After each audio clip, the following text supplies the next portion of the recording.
Hello, how you doing? We are now on the CinemaWins' sixth Harry Potter movie. I think I had that wrong. Sorry, that's six. I don't know why I'm bothering with this, but anyway, yep, the sixth Harry Potter video. That's what I'm trying to say. I don't know. I can. Never mind. Half Blood Prince. I'm really sorry if that intro is terrible because looking back. So for me, Half Blood Prince is my least favorite Harry Potter movie, just because. I mean, there's a lot of stuff in the books that were left out, mostly with Voldemort's backstory, and they definitely focus on the romance a little too much. And this is the movie where Harry and Ginny get together, and it's like I just don't care. But apparently, it's written better in the book, and I don't remember that very well. I really do need to reread the book sometimes. But yeah, people say that Harry and Ginny's romance is a lot better there. So yeah, we'll see if I ever reread them. But at least it's not a bad movie. Like there's still plenty of stuff to love here. The darker tone is really nice. Nice as you get closer and closer to the finale, seeing more of Draco. Like I feel like this is the first time Draco is actually sympathetic, and Dumbledore dies in this one, and it's heartbreaking. And yep, it starts the whole Horcrux quest that'll go into the next two movies. So that's pretty exciting. So without further ado, let's get this over with. And yeah, I've decided to do this where I just download the video and put it on VLC, so we won't have to worry about any YouTube ads. So, yep, here we go. Great. About Half Blood Prince. Man, that title goes hard. Half Blood Prince. Like, dang. Oh. Since we didn't get much of a mourning period for Sirius or really even see Harry mourn for very long, opening the film right after Sirius's murder is a great reminder of where your head should be in the beginning of this film. Yeah. Sad. You should be sad. Yeah. It's a stretch. That's supposed to be Ollivander being kidnapped, right? Yeah. John Hurt. And John Hurt is, say it with me, always a win. Must be taking him to room 101. That's probably not him. That's like I don't know, probably a stunt double. Who knows? But, you know. For a movie with not a lot of action, they waste no time getting to the first action set piece this time. And bringing the fight to the Muggles is yeah. way to open this film. Bit of a plot hole here. That London Bridge. I don't know when exactly it was built, but it was after the 90s, right? And the books are supposed to take place in the 90s, so it wouldn't make sense for them to destroy this bridge since it wasn't made yet. A little weird that they kind of forgot about that, but oh well. Oh, dang it! Sorry. I don't know what button I pressed. I was wondering, a movie with Yeah, this will take some getting used to. What? I just got a weird phone message. With not a lot of action, they waste no time getting to the first action set piece this time. And bringing the fight to the Muggles is definitely a different way to open this film. Very much. Lucius Malfoy in prison is a win. Oh yeah. I was wondering. 11. Oh, this is a weird scene. That's when I get off. Flirting. Dumbledore Yeah. is divine magic. The second one without the Dursleys for some reason. New Harry Potter fast travel tool introduced in a unique and visually striking way. Yeah. Something I'd never, ever want to do. No. I assume right about now you must be wondering why I brought you here. Actually, so after all these years, I'll just sort of go with it. Character growth. I like the chair being a little reference to his portly figure in the books. Yeah. Give me away. There's Slughorn. Sort of a confusing giveaway until after you've seen the movie, but it's character continuity given that Slughorn is always looking for valuable things to collect, or even steal. So of course, That's fair. No, only Horace would waste expensive dragon's blood to pretend like he's been murdered. Ah, okay. Harry's still giving us the correct reactions to wondrous magic. Oh, this And scene the was really first-time cool. effects are still impressive almost a decade later. Yep. What's wrong? Exactly. All mine, each and every one. Ex-students, I mean. Everything that is Slughorn is set up really well in this first scene, including the reasons he and Tom Riddle become fast friends. We know this isn't his house, Muggles who own this place are in the Canary Islands. and he's only been here for a week. I never stay anywhere more than a week. Yet he sets up his collection of favorite magical students wherever he goes, revealing how important it is to him. Like the set. You're like my friend Mr. Potter here, one of a kind. Subtle, Dumbledore. Subtle. So, subtlety. Sure. Whoops. Sorry, forgot you didn't know I loved you yet. There's pots being cleaned in the background. It's sorry. You're like my friend Mr. Potter here, one of a kind. Subtle, Dumbledore. Subtle. So, Subtlety. Is VLC like they only do back and forth like 10 seconds instead of 5 seconds like on YouTube? That's gonna be annoying. Yeah, there's the dishes still being washed in the background. Oops, sorry, forgot you didn't know I loved you yet. Yeah. Also hugging. Yeah. Hogwarts we're talking about. It's Dumbledore. What could be safer? Each book movie takes a step forward towards adult themes, but we take a huge leap forward past that sentiment. Dumbledore will always keep us safe, right? We're just kids. Put it Yep, and this is the one where he dies. down, Bella. We mustn't touch what isn't ours. Only Snape could put Bellatrix Lestrange in her place like she's just another student. Yep. Also, Alan Rickman is always a win. Still. Yep. Sister Dartsmith. Right, they're sisters. Wait, is Sissy short for Narcissa or sister? You should be honored, Sissy. Double entendre, methinks? Aha. There's always been misdirection and confusion over where Snape's allegiances actually lie. No, I remember thinking that reading the books for the first time. Like, who is Snape actually with? But this scene really confuses the scales. He could easily be a double agent for either side at this point, and it only gets more confusing in the end. It's like Dumbledore like trusts him, but it's like, wait a second, you're working with Voldemort, so it's like, wait a minute, are you with the Death Eaters? And Dumbledore, the fact that he trusts him with his life makes me think, wait, is Dumbledore that stupid to not see that? And then of course we later find out that Snape's actually acting as a double agent for Voldemort and Dumbledore. It's like, wow, it's really interesting how that all turned out. I like the little after effect of the unbreakable vow leaving a literal mark on the skin. You know it's for real.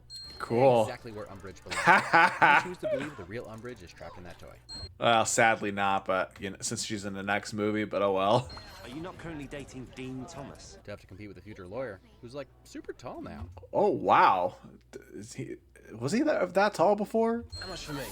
5 galleons. I'm your brother. 10 galleons. Nepotism. Reckons people need a laugh these days. At first, I was taken back by the appearance of the Weasley shop compared to the rest of the alley, but on second glance, the contrast makes sense. Some of the shops were attacked by Death Eaters, and of course the others are slowly dying now that everyone knows Voldy's back. Is it me or do Draco and Mummy look like two people who don't want to be followed? That's because they went to the Mr. Bean School of Sleuthing. What's a Raxbat? Invisible creatures. They float in your ears and make your brain go fuzzy. What do you mean too many butterbeers? It's just Raxperts. Aha. Just in case you thought maybe Draco was going to be an alright dude in this movie, here's a face stomp for you. I said he was more sympathetic. I said Draco was more sympathetic in this one. Yeah, completely forgot about that. Yeah, kicks him in the nose. That's such a brutal scene thinking about that, because it's like Harry is frozen, he can't move. He stomps his nose. Like, just imagine the pain that you would have with that, especially since you can't like cover your nose or anything because you're frozen. Like, ouch, it's just painful to think about. It's like being with a friend. Oh, I am your friend, Una. That's nice. We should all strive to achieve this level of indifference. Oh boy. Oh please no. I don't think I would get many of YouTube. I don't think my YouTube channel would be this like 2,000 subscribers if I was that indifferent. Play the dang video. Compliments. How do I look? Exceptionally ordinary. Or compliments. Professor Slughorn, I'm happy to say, has agreed to resume his old post as potions master. Not a defense against the dark arts teacher? Yep. What are you trying to confuse us, Rowling? New cast members teach defense against the dark arts. Yeah, not in this one. The defense against the dark arts will be taken by Professor Snape. But Snape finally got his wish and looks super happy about it. They're happy to accept new students. For my non-book readers, NEWT stands for Nastily Exhausting Wizarding Test, and that's just great. Cool.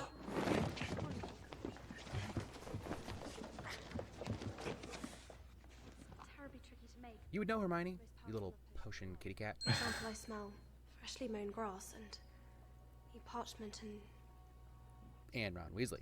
Also Ron Weasley. A Making Deadly Potions montage is the fastest way to get your obligatory Irish kid's face gets blown up scene. Yeah, nice callback. To match my abilities, sir. You Definitely. Honesty. spend a great deal of time with Miss Granger. I can't help wondering if... Oh, no. You're throwing it in my face. Oh yeah, Or is that. this just clarification for anyone who sees it's clearly the better relationship? Yeah, Rowling certainly thinks so, since she changed her mind about that apparently. I can make bad things happen to people who are mean to me. I can make them hurt. And you still wanted to bring this kid to Hogwarts? Credit to Dumbledore, thinking he can fix everyone and not just leaving a young, dangerous wizard all alone to keep wreaking havoc on muggles. Yeah. No. I love this scene, seeing Tom's backstory, and then the later scene where we see him ask Slughorn about the Horcrux, but then it's like there's so many other memories that were in the book. I don't remember all of them, but there was like I remember there was one that talked about his like ancestor, and some others like with Tom trying to become a Defense Against the Dark Arts teacher and failing, and you see his like skin like become more and more like the Voldemort we all recognize.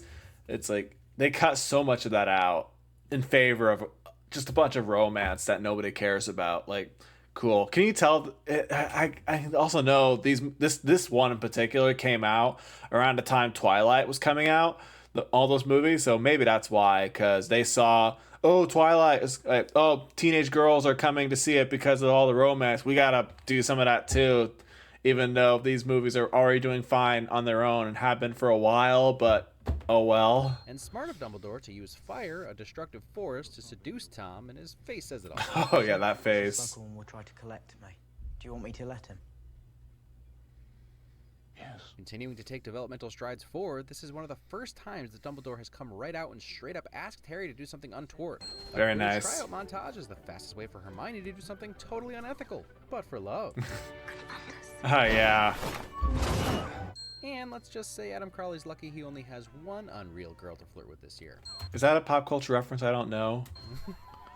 Luna keeps this same face almost the entire film. Yeah, she does. So they do use divination. Just the way they both say library at the same time. It's like, come on, Hermione. We've been friends for 6 years at this point. We know how you are. Do you, Wallenby? Wallenby. I was having a hard time placing the Archmaester in the last season of Game of Thrones, and now I'm feeling silly. Jim Broadbent is such a presence. A little bit. Oh. Perfect explanation of teenage romance. Sometimes she'll think you're flirting.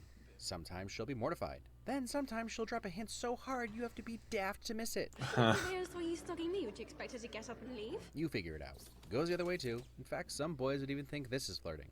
Aha. So Leanne either forgot her ID, which this isn't the US, so her nervous tapping on the glass is a little hint that she knew something weird was going on with the package Katie had before she got creepily and involuntarily levitated. Also, Ooh. Draco being sketchy again. Oh yeah. Hey, Leanne was the other girl in Black Mirror.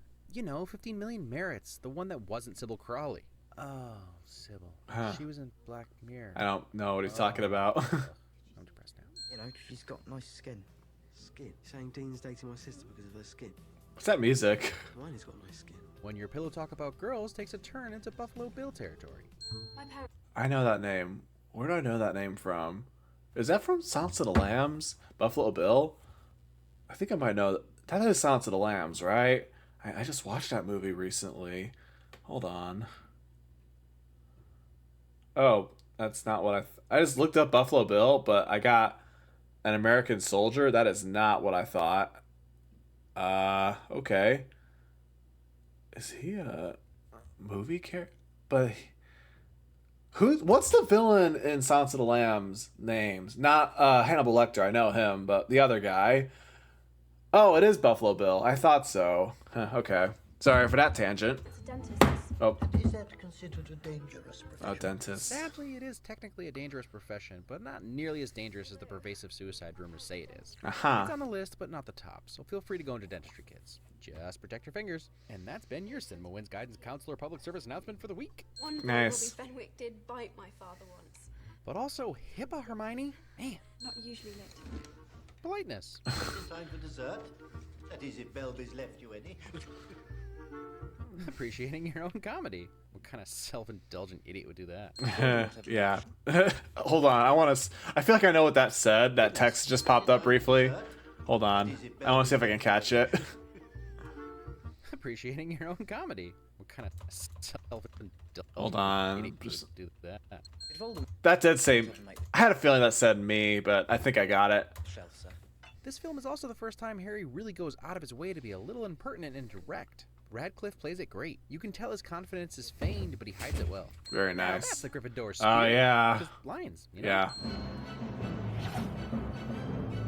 In addition to being the first Quidditch game in a blizzard, Hooper's score adds a new level of excitement, and I can only describe it as belonging for Ron and for the audience. Maybe it's just because it's the 6th or 7th Quidditch match I've seen, but I just feel at home. And no matter what terrible things are happening, Quidditch is always a priority. Lavender and Wan Wan. I feel like this movie should be called Lavender and Wan Wan, honestly, because they get too much screen time. Well, Lavender gets too much screen time with this whole thing, I feel like. Yeah, I don't think Ron needs liquid luck to win Lavender's heart. I think this room's taken. Yeah, should be. Does my endless campaign to rewrite the Harry Potter saga so that Hermione and Harry end up together count as a win? I'm pretty sure it does. Uh-huh. I mean, it's not like the best and most lasting relationships start between best friends. Will it last? Really? Who knows? Point is, I'm a free agent. Self-confidence. Smug, self-important self-confidence. But self-confidence nonetheless. We should go together as friends. Or as bays. I'm not giving up. Bays. Who are you going with? Do people say Bay in 2025? I don't think so. I've never heard it before, honestly. Because I mean, I've heard that word, but I don't think I've ever heard people actually say it out loud. It's a surprise. How is Cormac a surprise? But didn't she do this with Victor Crumb too? So that makes this some weird character continuity for her. I guess so. Chosen one. I'm the chosen one. Owning your identity. Ask someone I like. And it's Luna. Seriously, forget Ginny. Just kidding, just kidding. But come on, Luna is awesome. Yeah. Traveling where? You ever get the feeling that Alan Rickman must have stayed in character around the kids at all times? Like, that's likely to be just as much Rickman as it is Snape. No matter how terrible everything is going, there's always time for a little glass breath art. But really, Harry messing with the armrest is what makes this great. Oh, yeah. I'm not. Yes, you are. In truth, Harry is blinded by hatred. He is. He's one of them. One of what? Harry is under the impression Draco Malfoy is now a Death Eater. He happens to be mostly correct, but in the beginning, he only has his personal vendetta against Draco to go on and no real evidence. Right. Open up, you. Oh, this is cringy. Don't you trust me? Like, Oh, the cringe. yeah, it It's is. so deliberate and even worse, totally relatable. Like, it's like I've actually never been in a relationship before, but is it like this? Cause I don't like it. Like part of the reason I don't like Ginny in this, and again, I've heard she's better in the book, so yeah, it's you can tell it's been a while since I read it. Oh, make it stop. Yeah. Helena Bonham Carter is. Yeah. What? That's the only. Is that the only win he had for that whole sequence with the burrow, being burned down? That's fair enough, cause yeah, that whole sequence really was pointless. What? Like, it didn't happen in the book. I remember that part. That it wasn't in the book. They just added in this random action sequence of the Death Eaters attacking the burrow during their Christmas vacation, and then it's like, it adds nothing to the story, and it makes the next movie even worse, because it's like, wait a second, they have a wedding at this place, as if it wasn't attacked already, and then it's attacked again, and it's like, yeah, what'd you think was gonna happen, guys? Like, come on. Like, it feels like they just added it in because they wanted to add more action, which I guess fair enough, but also it doesn't really make much sense at all, so yeah, good call there, guys. Nick, the drug addict who fears the dead who walk, is British? Why is it so easy for you Brits to fake our American accent, but not the other way around? Yeah, no, seriously, Tom Holland, I had no idea he was British for the longest time, and Andrew Garfield. Look sharp, Tom. Potter. More parallels between Tom and Harry that really started to pick up in the last film. Oh, I yeah. guess there are only so many ways to corner a professor about dark magic, but still, the situations are almost identical. You have no choice. You must not fail. Adding to that stepping into adulthood theme going on in this film, the way Dumbledore treats Harry throughout makes perfect sense. He knows he's going to die one way or another, the Ring, Draco, or Snape. So he needs to shove Harry out of the nest and make him fly, as it were. I would really love that about this one, how Dumbledore does treat Harry more like an adult here. Like, he is 16, almost 17, which is a adult in the Wizarding world. But yeah, it's so cool seeing Dumbledore like treat him like another person, like, okay, not as a kid anymore. Like, all right, I need you to do this for me so we can help stop Voldemort and prevent this war from happening, or at least stop the war when it happens. Annoy me. He's been poisoned, you dog. Oh yeah, the love potion that he was given by that other girl. Was her name Romilda Vane? I think it was. Dimbo. Dimbo. Dim-witted plus bimbo equals dimbo. To be young and to feel love's keen sting. Sensitivity. Also love. Yep. What? I'm not made of stone. I mean, sure, yeah. I guess I'm slowly coming around to the plight of Draco as well. He could be crying because he's terrified of failing and is currently failing, or because the dead bird reminds him that he's being forced to kill. Either way, I'm starting to feel some sympathy. I do. Yates gives us a new dueling angle with Harry and Draco taking cover for a little espionage-style wizardry. Oh, there's that Latin will spell. alert you to know what the spell actually does. Sectum cut, sempra always. You figure it out. Wow. Yikes. That was a brutal That's why they call him scene. the Half-Blood Prince. But seriously, if you're wondering why Harry doesn't get into a whole crap ton of trouble for attempted murder, I remember he did it in the book. Like, Snape had him, like, do a lot of work in his office instead of... and prevented him from getting into Quidditch matches. I remember that. it's safe to assume Snape played out how telling Dumbledore would go. And since it's Snape's book and spell, just the destruction of school property alone. All right, you're winning me over to this too. I just like to see people happy. Nah, it wasn't for me. That was such an awkward scene too. Just Ginny like walking up to, like Ginny telling him to close his eyes and walking up to him and kissing him. Like I was like, what was? It was so cringy. The Room of Requirement must be where they store props from past films. I think it Couple is. Pieces from Philosopher's Stone and possibly the Mirror of Erised.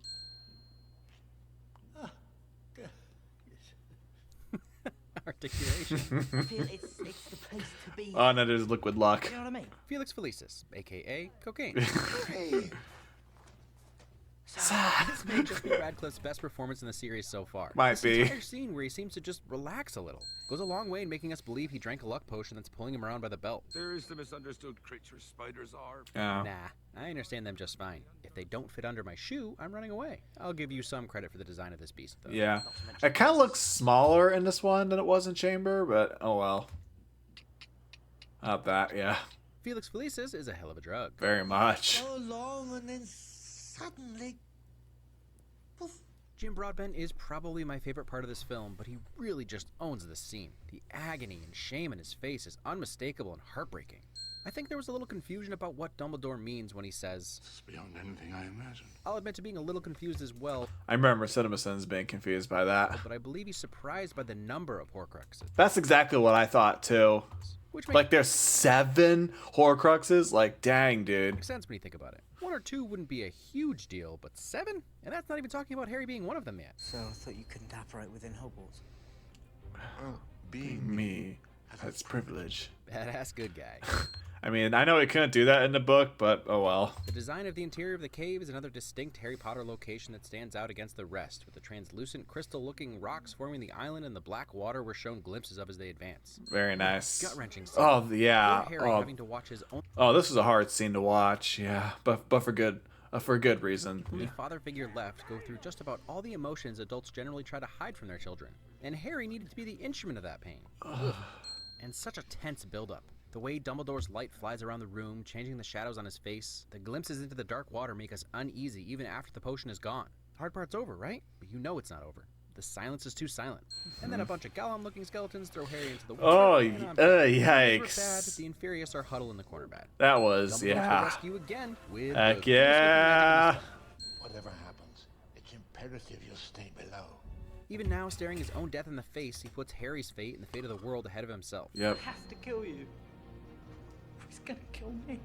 Really got to give it up to Tom Felton. A character I despised in the beginning of this film has won my sympathy. He may be a spoiled, entitled brat, but he's not a murderer. Yep. And I really enjoy the implication that just because he's a Death Eater doesn't mean Harry's prejudice was justified. Oh, Tom's performance in this scene. Oh, like again, he's been a bully for 6 movies now, but at this point, I'm just in this scene. I'm just suddenly like, shoot, I feel bad for him because he's being forced to kill Dumbledore, and he's not.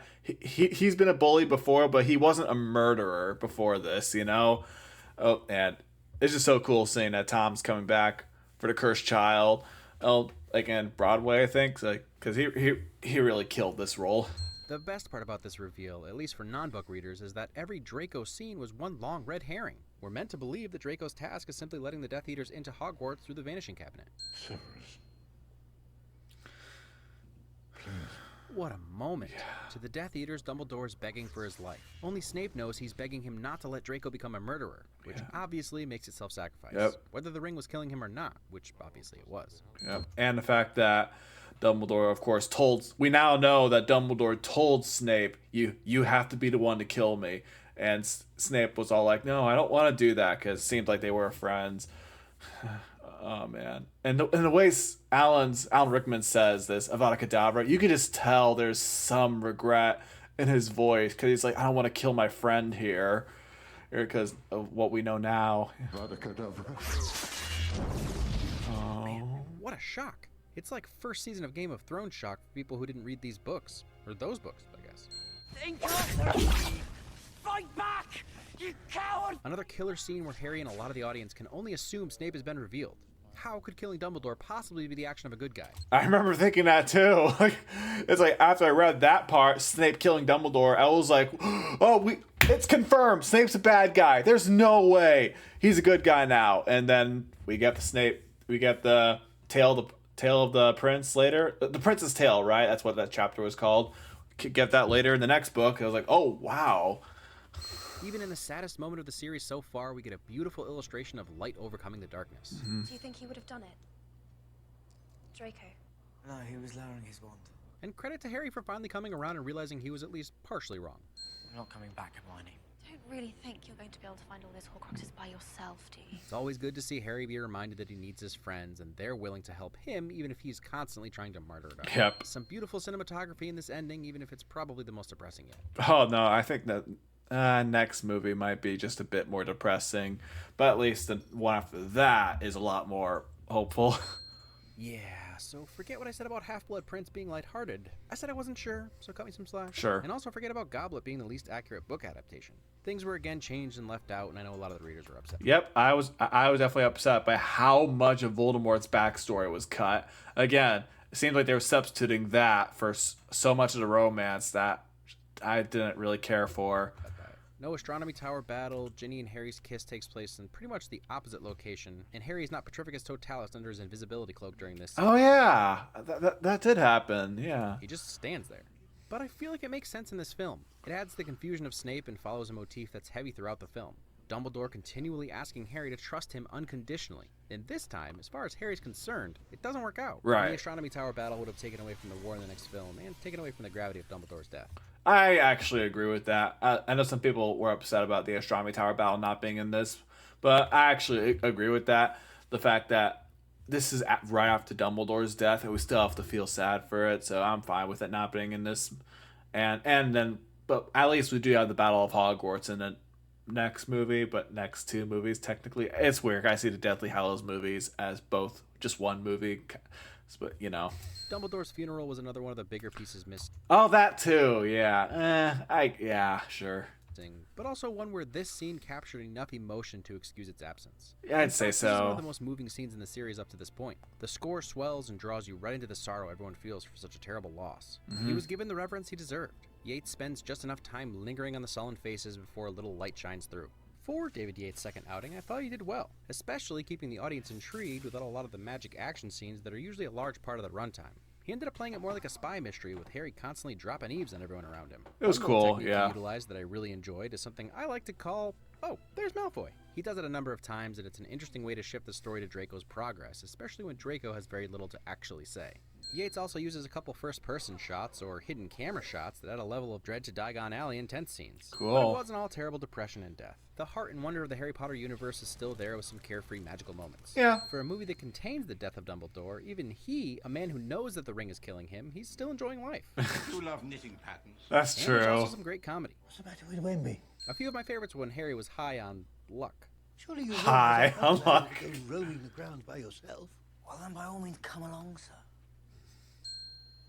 This entire scene. Yeah. Me, I trust. Oh, yeah. It was great to see Radcliffe stretch a bit as an actor outside of his norm. One of the biggest themes in this film is a long-standing CinemaWins win.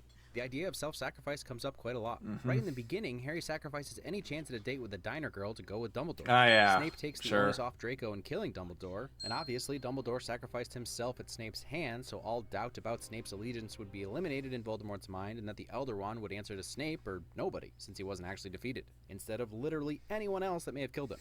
One thing I find interesting is the lack of a real through-and-through villain in Half-Blood Prince. Sure, Draco's doing nefarious stuff, Snape ends up killing Dumbledore, Bellatrix does mess up the Weasleys' lives a bit, and Hagrid's. But really the story revolves around Harry trying to uncover the truth about Slughorn's memory. Obviously, Voldemort is the villain behind the scenes, but Ralph Fiennes wasn't even in this film except for a quick flash, and I think he's in the Horcrux potion? The real main antagonist is Slughorn's guilt, so it was a nice change of pace to not have Slughorn turn out to be a Death Eater in disguise. That's true. It's been long enough since I've seen the Deathly Hallows that I'm having a hard time remembering ever feeling happy in this franchise again. Someone tell me it gets better? Anyone? Oh boy, it gets better and also doesn't in the next two. It's like, oh boy. What's next week? Oh, good. Something with a little happiness. All right. 128. Award blanket removal skills. Oh yeah, how many times is this shot in the movie? Huh. Okay. It's kind of awkward watching this on VLC without the videos on the squares, but oh well. Okay, and now was CinemaWins' Harry Potter and the Half-Blood Prince video. So, yep. Oh, this is the penultimate episode before the last one, or the finale, so it's really exciting. Yep. Still my least favorite movie, but it does have some good stuff about it. I can't deny that. So, yep. We're almost done with this series. It's insane to think about. We only have 2 more left. So, man, I can't believe we're almost done with this series already, but it's sad knowing that we're almost done, but oh well, it's been a long journey, and even though these videos are unlisted, so very little people are actually seeing them, the people who are seeing them, thank you for being with me for this far. So that'll be all for now. Peace.